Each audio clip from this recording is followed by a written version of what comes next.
Brewery അനുമതിയിൽ പുതിയ ആരോപണവുമായി പ്രതിപക്ഷം. ഡൽഹി മദ്യനയ കേസിൽ അറസ്റ്റിലായ ബിആർഎസ് നേതാവ് കെ കവിത ഇടപാട് ഉറപ്പിക്കാൻ കേരളത്തിലെത്തിയെന്ന് വി.ഡി. സതീശൻ ആരോപിച്ചു. കവിത എവിടെയാണ് താമസിച്ചതെന്ന് അന്വേഷിക്കണമെന്നും പ്രതിപക്ഷ നേതാവ് ആവശ്യപ്പെട്ടു. ഒയാസിസ് കമ്പനിക്ക് വേണ്ടിയാണ് മദ്യനയം മാറ്റിയതെന്ന് രമേശ് ചെന്നിത്തലയും ആരോപിച്ചു. ഡൽഹി മദ്യനയ കേസിൽ തെലങ്കാനയുടെ മുൻ മുഖ്യമന്ത്രി ചന്ദ്രശേഖർ റാവുവിന്റെ മകൾ കവിത MP അവരും പ്രതിയാണ്. അവർ കേരളത്തിൽ വന്നിട്ടുണ്ടല്ലോ. അവരെവിടെയാണ് താമസിച്ചത് നിങ്ങൾ അന്വേഷിക്കുക.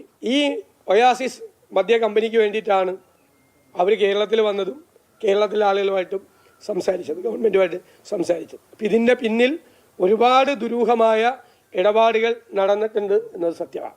ഇതാരും അറിയാതെ ഇത്ര തിടുക്കത്തിൽ ഒയാസിസ് പ്രൈവറ്റ് ലിമിറ്റഡ് എന്ന ഡൽഹി മദ്യനയ കേസിൽപ്പെട്ട ഒരു കമ്പനിക്ക് മന്ത്രിസഭാ തീരുമാനം എടുത്തത് വഴി വൻ അഴിമതിയാണ് കേരളത്തിൽ ഉണ്ടായിരിക്കുന്നത്. മദ്യനയത്തിൽ ഈ കമ്പനിക്ക് വേണ്ടി മാറ്റം വരുത്തി ശേഷമാണ് പുതുതായി ക്യാബിനറ്റിൽ വെച്ച് ഇൻ പ്രിൻസിപ്പൽ അംഗീകാരം തേടിയിട്ടുള്ളത്.